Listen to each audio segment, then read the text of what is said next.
What's going on, you guys? Welcome back to EP09. Alright, so we're going to start off with a bodybuilder I found that competes in the IFBB Elite Pro. His name is Rubiel Mosquera, and this guy is an absolute monster. They call him Neckzilla for a reason.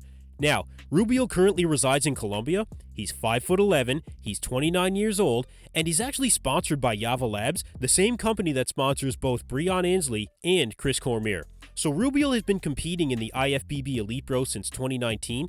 He did 4 shows last year, and although he's definitely known for his neck development more than anything, the legs on this guy are almost otherworldly. Like, the legs actually overpower his upper body. It's really unbelievable.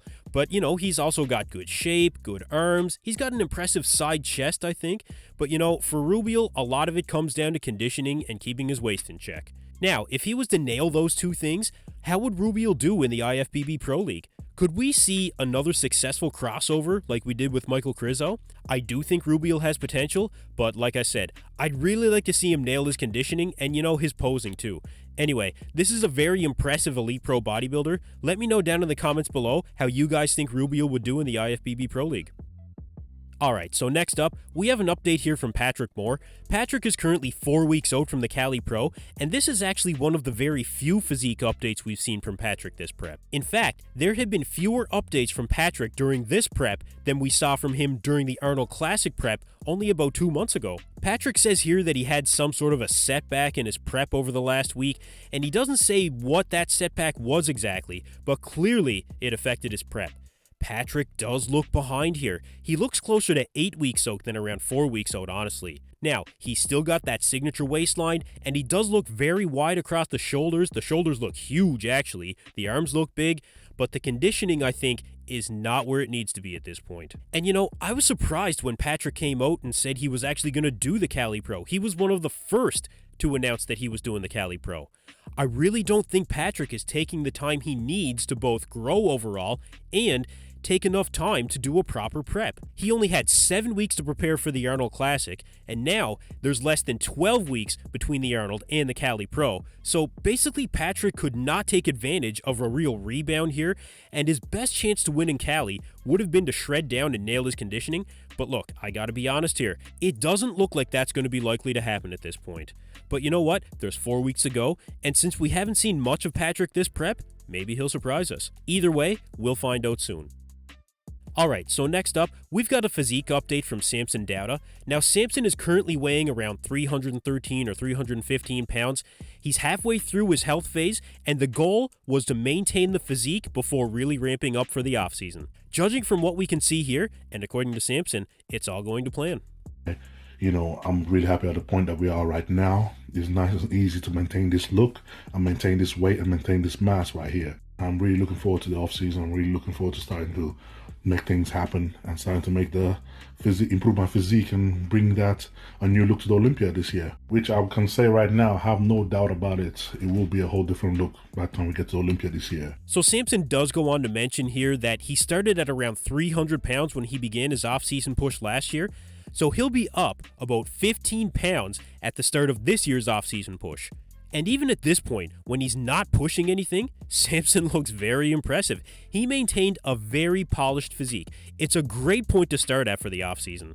Samson really shocked the world when he started releasing progress pictures last year leading up to the Olympia where he hit 330 pounds, and it seems like ever since then, he's been on everyone's radar. Even before the Arnold Classic win, he was on everyone's radar. So the plan is to improve, especially his back. Without a doubt, he's motivated, he's ready to start pushing the offseason, and we'll see what him and Milos can do.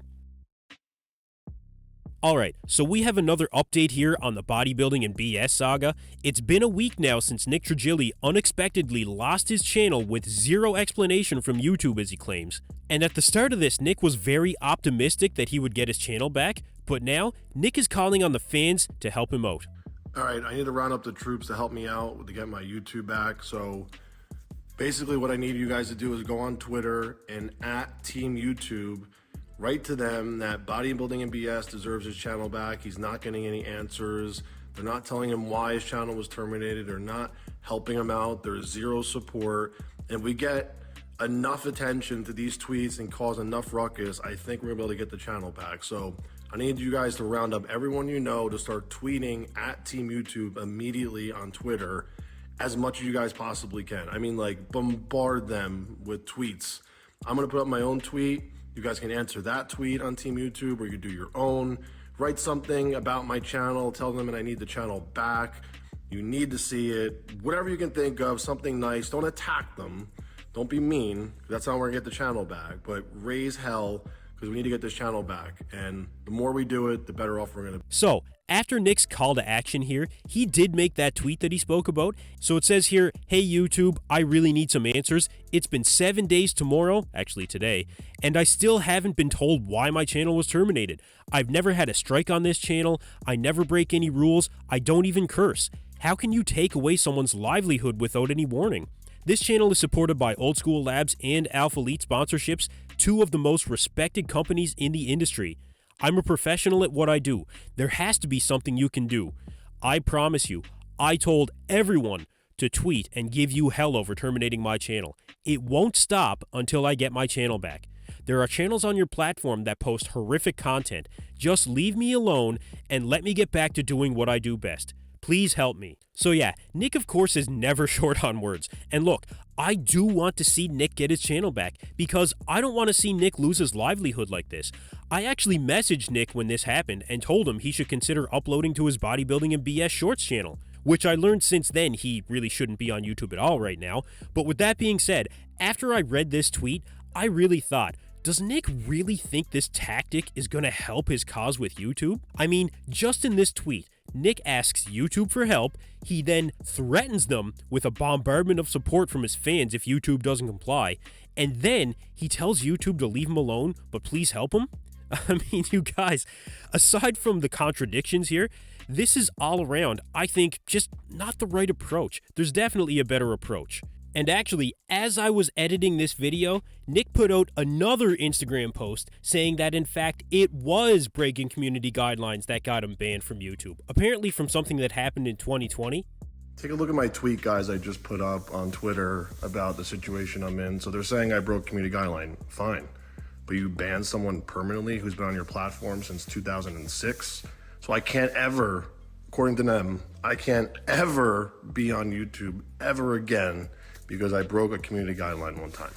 So it turns out it was a community guideline strike, just like I thought it was originally. I mean, it only makes sense, you guys. But look, regardless of what the cause was, from a business standpoint, this is not how you negotiate with a service provider, which essentially YouTube is. They provide the platform for content creators to monetize their content. Now look, the bottom line is, these conversations should not be happening over tweets or online anywhere.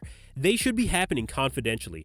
YouTube is not going to appreciate Nick putting out this call to action or him saying negative things about YouTube overall. Like, this is just not how you accomplish things in business, you know? Nick wanted to pay someone for a contact at YouTube at the start of all this. Why didn't Nick contact a lawyer that specializes in dealing with social media giants like YouTube for advice? And I don't think he did that because any lawyer out there, the first thing they would have told him is to say nothing at this point. He would have been told to issue a public statement, but then just keep uploading your regular content to Rumble, update your Instagram, and let the professionals do their work behind the scenes. Anyway, if you guys do want to support Nick, go check out his Instagram. He has links to his Rumble account and his Patreon and everything else over there, and let me know what you guys think in the comment section below.